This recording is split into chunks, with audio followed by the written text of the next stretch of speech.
Hello and welcome back दोस्तों। एक बार फिर से स्वागत है आप सभी का आपके अपने प्यारे चैनल सक्सेस नॉलेज पर। दोस्तों मैं आज आपको क्लियरली बता देना चाहता हूं कि देखिए ऑप्टिक्स जो है प्रकाश की आपकी पूरी बात क्लियर आप सभी लोग सुनेंगे। और मैं आपको पहले बता देता हूं, वीडियो अगर अभी तक आपने लाइक नहीं किया तो सबसे पहले लाइक कर दीजिए, और चैनल पर पहली बार विजिट कर रहे हैं तो सब्सक्राइब जरूर करिए। लाइक, सब्सक्राइब और शेयर तीन काम करिए, फिर इसके बाद वीडियो को देखिए। आपकी गुरु दक्षिणा जो ये काम नहीं करेगा वो कमेंट करके तो जरूर बताएगा कि मैं नहीं कर सकता। ठीक है, तो कमेंट जरूर करिएगा।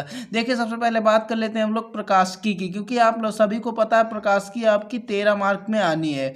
अब प्रकाशिकी में बेटा दो पार्ट है। कितने पार्ट हैं? दो पार्ट हैं। प्रकाशिकी कितने मार्क की आना है? 13 मार्क की। ठीक है, 13 मार्क्स की आना है। ठीक है, तो यहाँ पे देखिए साढ़े छः छः मार्क के दो चैप्टर है। इसमें क्या है, एक है तरंग प्रकाश की, सॉरी एक है किरण प्रकाश की और एक है तरंग प्रकाश की। कितने चैप्टर हैं? एक है किरण प्रकाश की, एक है तरंग प्रकाश की। ठीक है, तो अब बात आती है कि ये तरंग प्रकाश की, किरण प्रकाश की दो चैप्टर है प्रकाशिकी के अंतर्गत। तो देखिए ये जो चैप्टर है, एक में साढ़े छः अंक का पूछा जाएगा और एक से भी साढ़े छः अंक का पूछा जाएगा। तो हम लोग अभी तक पढ़ रहे थे रे ऑप्टिक्स, किरण प्रकाश की। ठीक है, और हमारा क्या बचा है? तरंग प्रकाश की। पूरा का पूरा पढ़ा हुआ है। ठीक है, ये वीडियो आपको देखना बहुत जरूरी था, क्योंकि इस वीडियो में मैंने बताया है कि किस प्रकार से देखिए आपकी प्रकाश की कैसे कैसे है। ठीक है, तो किरण प्रकाश की के जो अपना थ्योरी पोर्शन है, क्या पोर्शन है? जो अपना थ्योरी पोर्शन जो है वो पूरी तरह से खत्म हो गया है। अपना थ्योरी पोर्शन में हम लोग आज की क्लास में थोड़ा सा डिस्कस कर लेंगे, बचा हुआ है जो पार्ट। इसके बाद इसके न्यूमेरिकल्स ना करके हम लोग करेंगे तरंग प्रकाश की। किसको करेंगे? तरंग प्रकाश की। और तरंग प्रकाश की करने के बाद इन दोनों के मिक्स न्यूमेरिकल, किसके? इन दोनों के मिक्स न्यूमेरिकल्स करेंगे। फिर इसके बाद इन दोनों के दो टेस्ट होंगे। कितने टेस्ट होंगे? दो टेस्ट होंगे। एक किरण प्रकाश की का, एक तरंग प्रकाश की का अलग होगा। एक बार दोनों का होगा, फिर एक बार दोनों का होगा। मिक्स हो सकता है, अलग अलग हो सकता है, डिपेंड आप में है कि आप बताइए कि पहले किरण प्रकाश की का अलग लिया जाए, तरंग प्रकाश की का अलग लिया जाए। ठीक है, तो न्यूमेरिकल्स इसके मिक्सअप होंगे। ये टोटल कितने मार्क आना है? 13 में से 12 नहीं होने दूंगा, 13 में 13 दिलाऊंगा। बस आप हर वीडियो को वॉच करिएगा। तो तो देखिए हम लोग का बचा हुआ जो पार्ट है वो है पूर्ण आंतरिक परावर्तन। क्या है अपना बचा हुआ पार्ट? पूर्ण आंतरिक परावर्तन और अपवर्तनांक तथा क्रांतिक कोण में संबंध। दो चीजें बची हैं, आज ही खत्म कर देंगे।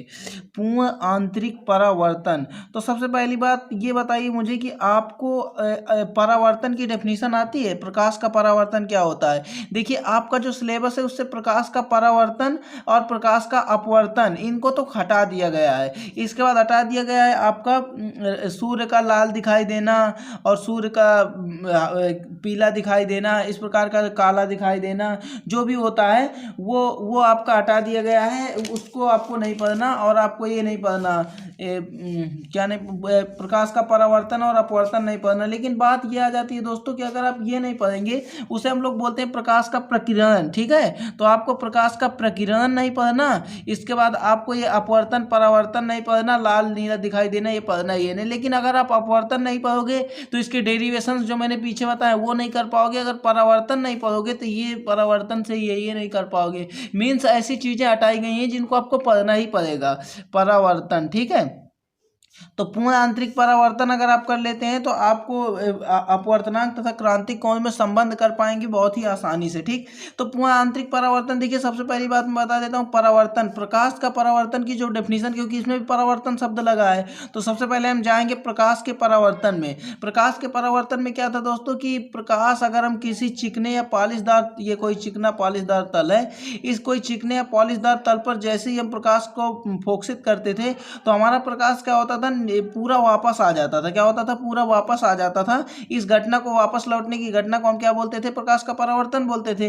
देखिए अब मैं बताता हूं, जैसे प्रकाश इधर चला जाए तो यहाँ पे दो माध्यम हो जाएंगे, एक सघन माध्यम हो जाएगा और एक विरल माध्यम हो जाएगा। कितने माध्यम हो जाएंगे? दो माध्यम हो जाएंगे, सघन माध्यम हो जाएगा और विरल माध्यम हो जाएगा। तो यहाँ पे अब पूर्ण आंतरिक परावर्तन की बात कर रहा है, तो यहाँ पे आप बोलेंगे जब प्रकाश सघन माध्यम से विरल माध्यम में जाता है। किस माध्यम में? सघन माध्यम से विरल माध्यम में जाता है तो अंतरापृष्ठ, ये जो अंतरापृष्ठ है ना, इसको हम लोग बोलेंगे अंतरापृष्ठ। ठीक है, अंतरापृष्ठ। तो ये अंतरा पृष्ठ से टकराकर कुछ प्रकाश वापस लौट आता है, परंतु कुछ प्रकाश विरल माध्यम में चला जाता है। ये विरल माध्यम में जाने की प्रक्रिया पूर्ण आंतरिक परावर्तन कहलाती है। अगर आपसे कोई पूछ ले, एग्जाम नहीं पूछता लेकिन कोई पूछ ले कि प्रकाश के परावर्तन और पूर्ण आंतरिक परावर्तन में क्या डिफरेंस है, तो आप बताएंगे कि सतह से टकराकर प्रकाश जब ऊपर पूरा वापस चला आता है, ऐसी क्रिया को हम लोग बोलते हैं प्रकाश का परावर्तन। और जब हमारा प्रकाश जाता है सघन माध्यम से और टकराता है और वापस आता है, परंतु कुछ प्रकाश विरल माध्यम में चला जाता है, इसे हम लोग बोलते हैं पूर्ण आंतरिक परावर्तन। जल्दी से कमेंट करके बताइए बेटा किस किस के समझ में नहीं आया, तो मैं दोबारा उसे समझाने की कोशिश करूं। मैंने आज बता दिया ना, ऑप्टिक्स में 13 दिलाऊंगा, एक भी मिस नहीं होने दूंगा। तो यहाँ पे आपको सामने में डेफिनेशन लिखता हूं। देखिए मैंने बताया जब प्रकाश को हम लोग सघन से विरल में डालते हैं तो यही बात लिखेंगे, जब प्रकाश सघन माध्यम से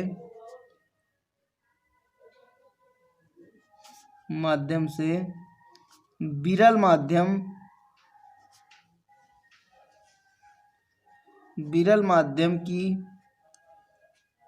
माध्यम की ओर जाता है या विरल माध्यम में गमन करता है। ठीक है, जाना या गमन करना एक ही बात है। गमन करता है तो किससे टकराता है? अंतरा पृष्ठ से टकराकर, ये देखिए मैंने बनाया था ना, यहाँ पे देख लीजिए अंतरा पृष्ठ बनाया था, तो इस अंतरा पृष्ठ से क्या होता है, वापस आ जाता है, तो गमन करता है। तो प्रकाश अंतरा पृष्ठ से टकराकर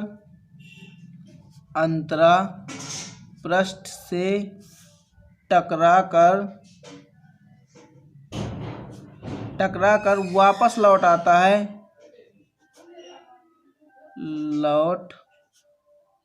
है, परंतु कुछ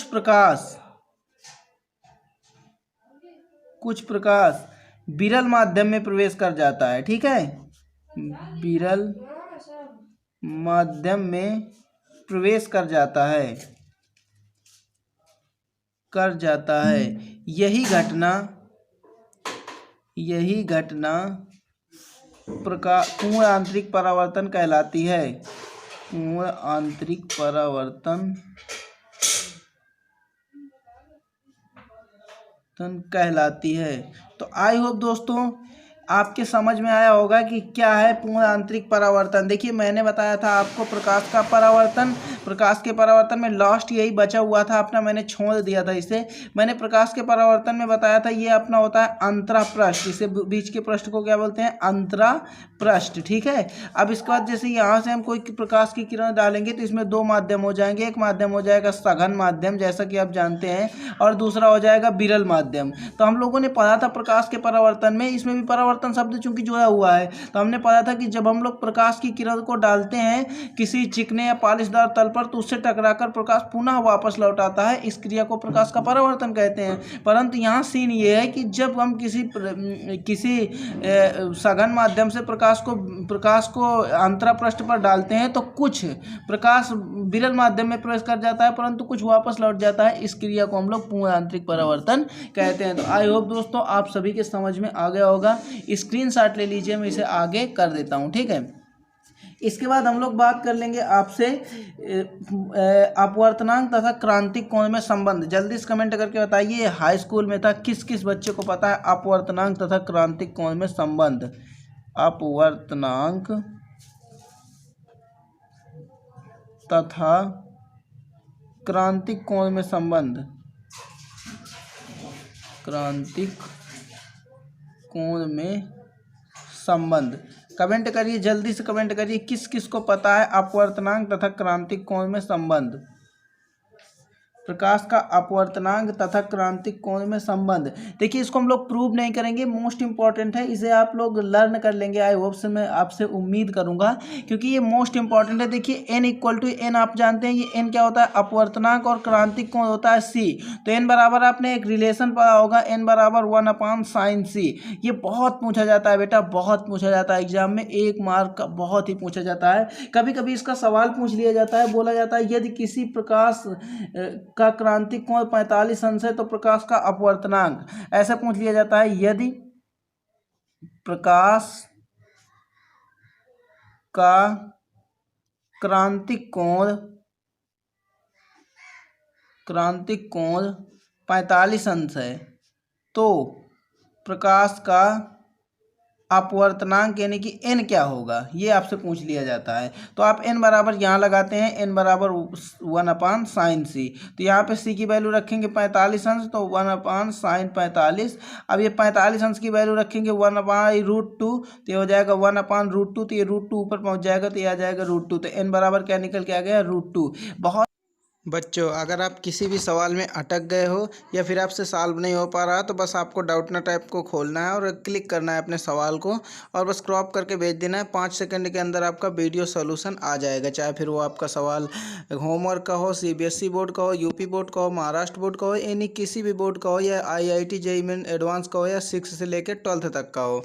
ठीक है, तो सभी डाउटनट पर आपका जो सॉल्यूशन होगा, चाहे वो फिजिक्स, केमिस्ट्री, बायोलॉजी, किसी का भी सवाल हो, सबका सॉल्यूशन आपको डाउटनट पर मिलेगा।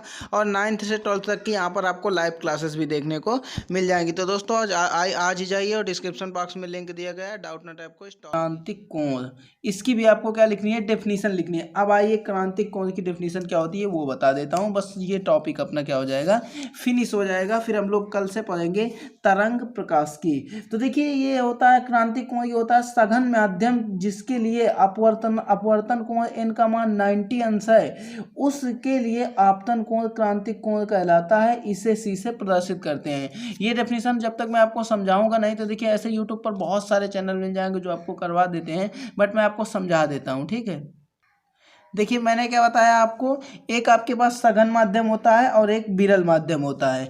देखिए मैं आपको बता दूं, सघन माध्यम के लिए ये जो माध्यम है, यहाँ पे समझिएगा, मैं क्रांतिक कोण की डेफिनेशन डिनोट कर रहा हूँ।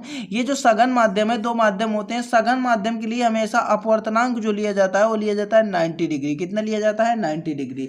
तो आप बोल देंगे सघन माध्यम के लिए अपवर्तनांक 90 अंश है, तो उस स्थिति में कहीं ना कहीं कोण बनता है यार। तो देखिए, जब दो कोण की डेफिनेशन होती है, जब दो रेखाएं आपस में एक दूसरे को कट करती हैं, वहां पे कोण बनता है। तो एक कोण यहाँ पे बनेगा और एक कोण यहाँ पे बनेगा। अब इधर आई कोण क्यों बनेगा, क्योंकि ये अब जो आपका प्रकाश है ना, वो आ रहा है, ये क्या हो रहा है, इधर से जा रहा है, आपतित हो रहा है, इसलिए आई है अपना आपतन कोण। ये कौन सा कोण है, आपतन कोण। ठीक है, तो ये आपतन कोण बनेगा। तो यही जो आपतन कोण होता है ना, ये c के बराबर होता है। किसके बराबर होता है, c के बराबर होता है। इसी को हम लोग बोलते हैं क्रांतिक कोण। अब बात आती है कि ये तो न्यूमेरल नंबर पे अपने मैंने डेफिनेशन आपको समझा दी। अब जैसे क्रांतिक कोण की डेफिनेशन आ जाए तो आप लिखेंगे कैसे, तो देख ही लीजिए यहाँ पे, क्रांतिक कोण। क्रांतिक कोण की डेफिनेशन हम लोग देखिए, सघन माध्यम होता है, इसके लिए कितने डिग्री होता है, अपवर्तनांक 90 डिग्री होता है। तो यहाँ पे आप लिखेंगे सघन माध्यम के लिए अपवर्तनांक, समझा दूंगा अभी, परेशान ना हो आप। अपवर्तनांक 90 डिग्री है। ठीक है, अपवर्तनांक कितना है, 90 डिग्री है। उसके लिए, उसके किसके, इस 90 डिग्री अपवर्तनांक के लिए आपतन कोण आई, आपतन कोण क्रांतिक कोण के बराबर होता है। क्रांतिक कोण के बराबर होता है, इसे C से प्रदर्शित करते हैं। देखिए अब ये क्या मैंने बता दिया आपको, ये डेफिनेशन बहुत उलझी लग रही होगी, लेकिन समझो। देखो यहाँ पे मैंने आपको बताया दो माध्यम होते हैं, एक सघन माध्यम, एक विरल माध्यम। तो यहाँ पे जो सघन माध्यम होता है वहाँ हम n = 90 लेते हैं, और n अपना क्या है, अपवर्तनांक है। ठीक है, तो यहाँ पे एक कोण बनेगा I, जिसको हम लोग बोलेंगे आपतन कोण। क्या बोलेंगे, आपतन कोण। यही आपतन कोण क्रांतिक कोण C के बराबर होता है। I बराबर C याद रखिए आप, I बराबर C। I क्या है, आपतन कोण, बहुत बार बता चुका हूं। तो यहाँ पे बोल देंगे आप कि सघन माध्यम के लिए अपवर्तनांक 90 डिग्री हो, तो उस पर बना आपतन कोण क्रांतिक कोण के बराबर होता है, और इसे हम लोग कैसे, C से प्रदर्शित करते हैं। यही डेफिनेशन मैंने यहाँ पे लिखी है। अगर समझ आया हो तो बहुत अच्छी बात है, ना समझ आया हो तो कमेंट जरूर करना। ठीक है, समझ भी आया हो तो भी कमेंट करना। चलिए दोस्तों, मिलते हैं अगले क्लास पर, और अगली क्लास पर हम लोग पढ़ेंगे तरंग प्रकाश की। आप अपनी राय दे सकते हैं कि पहले किरण प्रकाश की के न्यूमेरिकल करवा दिए जाए, इसके बाद तरंग प्रकाश की पे जाया जाए, या पहले तरंग प्रकाश की करा के मिक्स न्यूमेरिकल कराया जाए। तो राय जरूर दें। बस दोस्तों, आज के लिए इतना ही।